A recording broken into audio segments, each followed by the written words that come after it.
This is Reality Dispatch, written by Jim Mintz.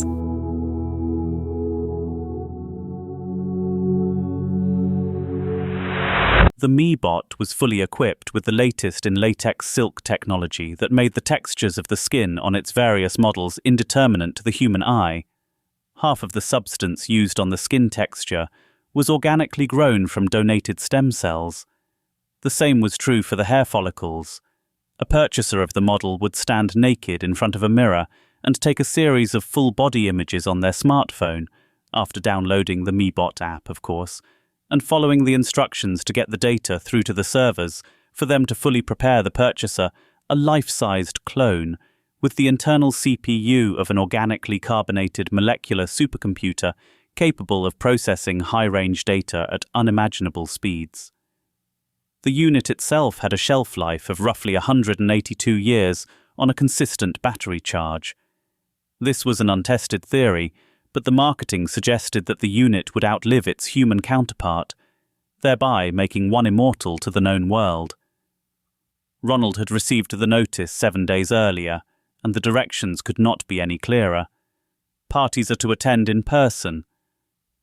18 months earlier, he had been arrested and charged with assault, causing grievous bodily harm after a night of heavy intoxication in which he and his close buddies from the local soccer team, following an unsuccessful attempt at a grand final win, decided to wreck the local drinking hole of their rivals.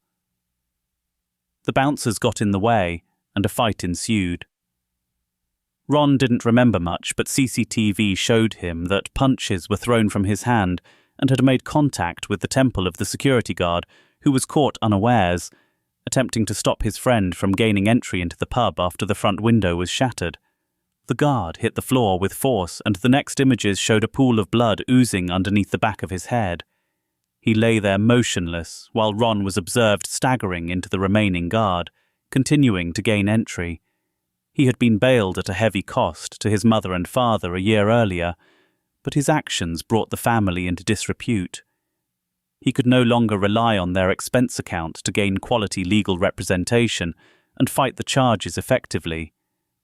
"Maybe going away for a while will be good for you, son," Ron remembered his father saying before they ended what would be their final conversation. As an apprentice plumber, Ron's company constantly conducted bot checks to make sure the work that was conducted on site by their employees was done by the hands of a human. As a result of the company policy, Ron was anti-bot surrogacy, as it was known. That is the replacement of humans by lookalike robots to conduct their tasks out in the world. But desperate times pushed him to think outside the box. The suppression of his father's bank account stopped Ron from seeking the legal representation that he needed. However, Ron had a copy of his father's credit card on his phone, and his deviousness would be called on for this opportune moment.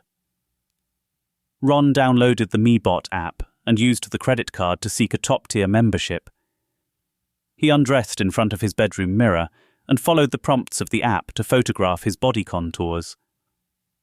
Once he had submitted the images and paid the exorbitant fee, he was given notice that his bot would arrive by 9 a.m. the following morning. The case was listed for compulsory attendance at 10 a.m. The doorbell rang at 8:30, and an unshaven, dishevelled Ron opened it to a clean-cut, leaner version of himself in a presentable suit and tie, an expense accounted for in the final invoice. "Greetings, Ronald. I am your MeBot. Please take me to your nearest terminal to begin voice diagnostics and information upload," it said in a deep, robotic-like voice. "Come with me," Ron instructed, leading the bot down the narrow hall of his one-bedroom apartment to his kitchenette. On the breakfast bar, his laptop was opened to the MeBot website, awaiting instructions that went with the bot's arrival. "Stand here," Ron said to the bot, pointing to an area adjacent to the laptop. The interface of the app was straightforward, like a NotebookLM or Google Drive terminal. Ron downloaded the New South Wales Crimes Act legislation, along with as many criminal cases that related to assault and grievous bodily harm that Google would allow him to access. Thankfully, almost all with successful outcomes were publicly available on the case law website. He parlayed this information onto the website to transfer via Wi-Fi into the bot's mainframe. Within minutes, the bot was fully equipped with enough legislation and case law to defend the Nuremberg trials. The final piece of the puzzle was Ron's arrest sheet.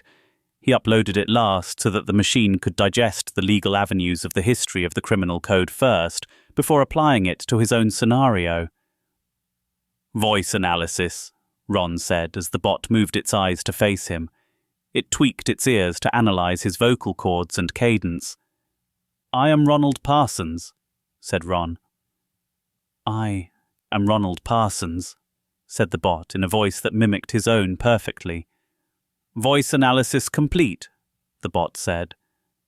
"MeBot, you are no longer to be referred to as MeBot. From now on, you are Ronald Parsons."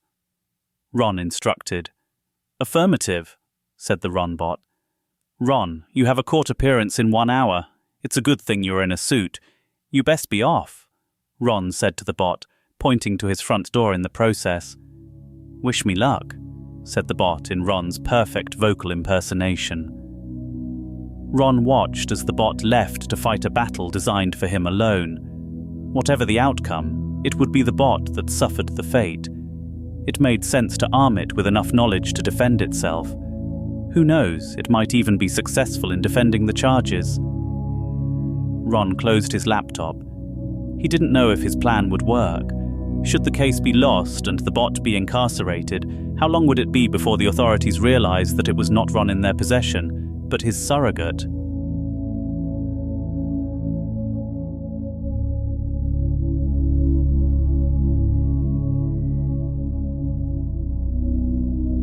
For more stories of fact-based fiction, head to jimmins.substack.com.